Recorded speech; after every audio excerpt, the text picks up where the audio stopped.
Robert F. Kennedy Jr., the dangerous crank in charge of our country's health, severely restricted who can get COVID vaccines last week. And then the very next day, the two largest pharmacy chains, CVS and Walgreens, clamped down on access to the vaccine in over a dozen states. Not surprising, that's how it works.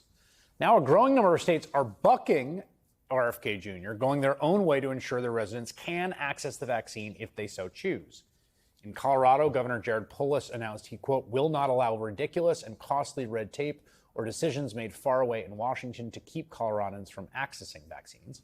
Joining me now is Jared Polis, the Democratic governor of Colorado. Governor, why did you make the decision to essentially, withdraw from the CDC's guidelines here? This was quite a big shock on Friday when it went down. Just as you know, we were gearing up as a state. Lots of folks were getting ready to do clinics with flu and COVID vaccines. And then all of a sudden, out of nowhere, we got this order that you would need a doctor's prescription if you weren't over 65 to get the COVID vaccine. Now, that's a huge barrier, Chris, right? I mean, this is something you get when you're shopping for your groceries or you're picking up your prescription for something else. It takes 5-10 minutes. If you have to go to a doctor first, you have to pass go, collect $200, all that stuff first. That's probably going to reduce the vaccination rate by like half. So we were shocked by this on Friday. We worked hard over the weekend. We said, what can we do as a state? Talked to our lawyers, figured out how to do this. We wound up issuing a public health order this week on Tuesday that basically functions as a universal prescription so anybody can go in who wants it and get the COVID vaccine easily, quickly, grocery store, pharmacy, as it should be. It should be your healthcare decision, not the federal government's. That decision made by the federal government was made by, it seems, RFK Jr., although, he said it was a recommendation from below, but it's fairly evident that he's manipulated the people below him to come to that conclusion. You've been critical of RFK Jr. in the past, but you've also been quite laudatory. When he was nominated, he said, I'm excited by the news. The president-elect will appoint RFK Jr. to HHS Gov. You also said some other positive things about him. I remember reading it at the time and being like, oh, that's interesting. I'm not excited about him being nominated. But I think the people not excited are looking like they were right more than the people who were excited. Do you still feel excited? Well, I put in that very first statement that I was hoping he would, go towards vaccine choice and not restrict vaccines. That was always the fear I had, the fear so many people had, and it seems like it's coming true. My hopes, and is he doing some of this? Yes, I wish he did more. Focus on health, diet, nutrition, reducing chronic disease. We can reduce chronic conditions like diabetes by simple dietary changes. He's taken some action on artificial dyes. Totally for that stuff. But frankly, that can be eclipsed if he's making it harder to get life-saving vaccines. We're seeing it with COVID now, and frankly, I'm very worried about other important vaccines like measles and others that are absolutely critical for people of all ages to help eradicate these deadly plagues from society. You have said before that you're pro-choice basically on vaccines, and you're sort of skeptical of mandates. Obviously, Florida just announced that they'll be getting rid of all vaccine mandates for their public school children. Do you think that's a good idea? We don't have mandates here in Colorado for kids. We have a simple opt-out form. We strive to get the highest vaccination rate we can. We have goals in educating parents, educating kids.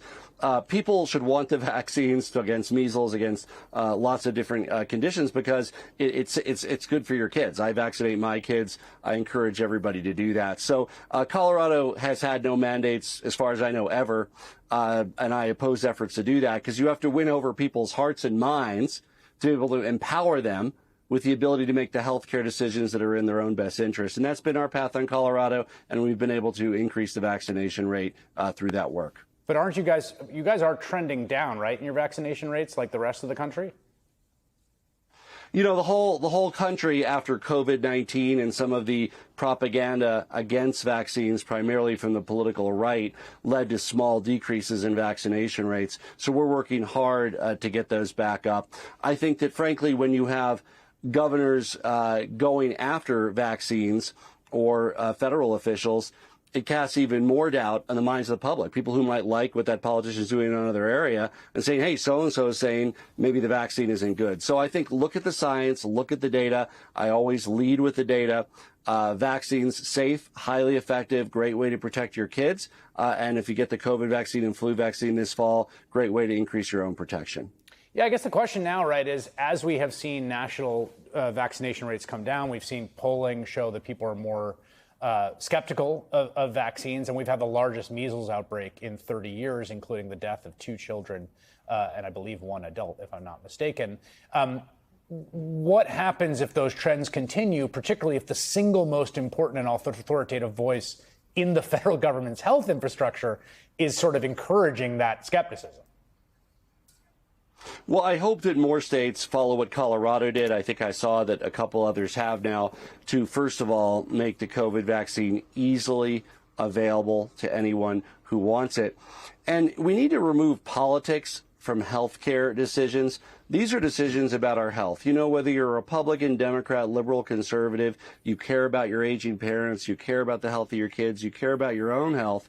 We need to make sure that people are empowered with the information they need and the ability to choose to make the right choice to protect themselves and get vaccinated. Obviously, many Senate Democrats have called for the resignation of Robert Kennedy Jr., along with a bunch of public health officials, including former directors of the CDC across a variety of administrations, both Republican and Democrat, various professional bodies. Do you think he should resign? Well, again, I think the people calling for his resignation, the senators, et cetera, didn't vote for him in the first place. And I obviously supported Joe Biden when he was running against RFK for president. Proud of that. And then obviously RFK switched over to Trump. I supported Kamala Harris. So, again, I think Democrats in general have a very different direction on health to empower people with the ability to make your own choices, remove barriers to advanced medicine, to vaccines, reform the FDA to speed the approval process for life-saving drugs already available in Europe, not afraid to take on big pharma and negotiate better rates for Americans, and yes, to make vaccines easy, accessible, and low cost or free so people are better armed to protect themselves. I'm going to take that as a no, but Colorado Governor Jared Polis, thank you for joining us tonight. I appreciate it.